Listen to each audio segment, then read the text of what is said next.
আসসালামু আলাইকুম এভরিওয়ান, কি অবস্থা সবার? আইয়ুব সবাই আল্লাহর রহমতে নিশ্চয়ই ভালো আছেন। আজকের গল্পটা আমাদের রেমিটেন্স যোদ্ধা প্রবাসী ভাইদের নিয়ে। তো সম্পূর্ণ ভিডিওটা দেখবেন, আর ভালো লাগলে আপনার বন্ধুদের শেয়ার করবেন।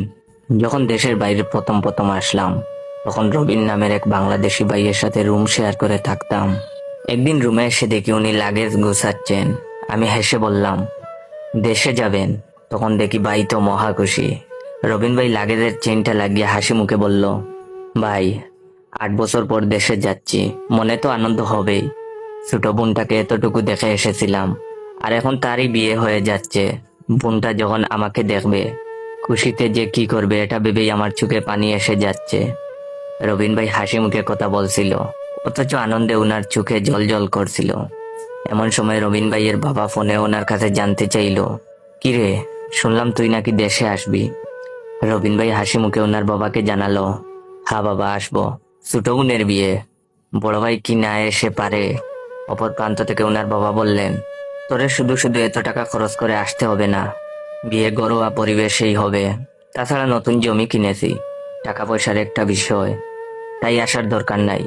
বাবার সাথে কথা বলার শেষে রবিন ভাই যখন ছোট বোনকে জিজ্ঞেস করলো, কিরে, তুইও কি চাস আমি তোর বিয়েতে না আসি? তখন ছোট বোন বলল, এমনিতেই বাবা অনেক টাকা খরচ করেছে, 400 জন লোকের খাওয়ার ব্যবস্থা করতে গরু খাসি কিনে এনেছে। এই অবস্থায় তোমার এত টাকা খরচ করে দেশে আসতে হবে না। রবিন ভাই ফোনটা রেখে যখন লাগেজ থেকে কাপড়গুলো নামাচ্ছিল, তখন ওনাকে জিজ্ঞেস করলাম, ভাই আপনি কি দেশে যাবেন না? চোখের জল মুছতে মুছতে রবিন ভাই বললেন, বাবা বিয়েতে আয়োজন করছে 400 লোকের, আমি গেলে তো 401 জন হয়ে যাবে। একজনের দায়িত্ব বাবা নিতে পারবে না, তাই যাব না। সেদিন নিজ চোখে একজন প্রবাসীর কষ্ট দেখছিলাম একজন প্রবাসীর সাথে তারাই কাছের মানুষগুলো কেমন নির্মম আচরণ করে। প্রতিদিন কাজ শেষে রবিন ভাই তার ছোট ভাইকে ফোন করে বলতো বাড়ির আশপাশটা একটু ভিডিও করে পাঠাতে, কিন্তু ছোট ভাই বিরক্ত হয়ে ফোন রেখে দিত।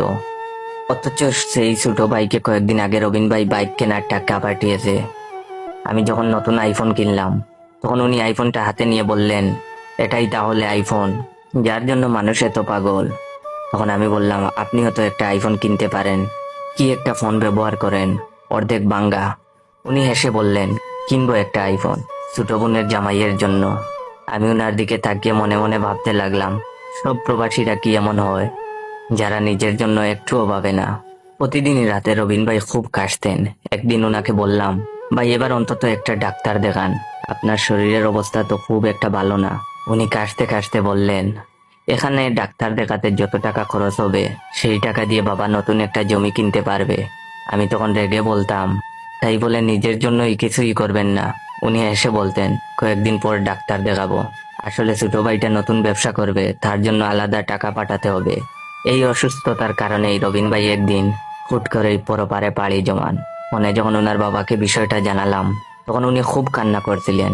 কিন্তু যখন বললাম আমি লাশ পাঠানোর ব্যবস্থা করছি, কিন্তু লাশ দেশে পাঠাতে হলে 2.5 লাখ টাকার মতো লাগবে, আপনারা টাকার ব্যবস্থা করুন, তখন ওনার গলার স্বর পাল্টে গেল। উনি আমতা আমতা করে বললেন, এত টাকা? যে ছেলে জীবিত থাকতেই দেশে আসতে পারলো না, তার লাশ দেশে এনে কি করব? তোমরা ওখানে কিছু একটা ব্যবস্থা করে ফেলো। শেষবারের মতো ভিডিও কলে আমার ছেলের মুখটা একটু দেখাও তো। আমার তখন ইচ্ছে করছিল ওনার মুখে থুতু মারি, যে কিনা নিজের সন্তানকে টাকা বানানোর মেশিন ছাড়া কিছুই ভাবতো না। ছোট ভাইকে ফোনে যখন বললাম, তোমার ভাই তো তোমার জন্য কত কি করছে, তুমি না হয় লাশটা নিয়ে যাওয়ার ব্যবস্থা করো, ছোট ভাই তখন উত্তর দিল, ভাই নাকি তার জন্য কোনো কিছুই করেনি। একই রকম উত্তর ছোট বোনও দিল। অথচ এই ভাই বোনের সকল শখ আহ্লাদ বড় ভাই বিদেশে কামলা খেটে পূরণ করেছে। চোখের সামনে একটা মানুষের লাশ পড়ে আছে, অথচ আমার মনে হচ্ছে এটা মানুষের লাশ নয়, এটা একটা টাকার মেশিন, যেটা অচল হয়ে গেছে। অনেক প্রবাসী আছেন যারা বছরের পর বছর দেশের বাইরে কাটানোর পরও তাদের পরিবার চায় না মানুষটা দেশে ফিরে আসুক। একসময় সেই মানুষটা অমানবিক পরিশ্রম করতে করতে মারা গেলেও মৃতদেহটা পরিবার দেশে আনতে চায় না, টাকা খরচ হবে বলে। অথচ মানুষটা পরিবারের জন্য কত আমৃত্যু কষ্ট করেছেন। টাকার কাছে মানুষ সত্যি অসহায়, টাকার কাছে মানুষ মনুষ্যত্ব হারায়, মানবিকতা হারায়, হারায় বিবেকবোধ।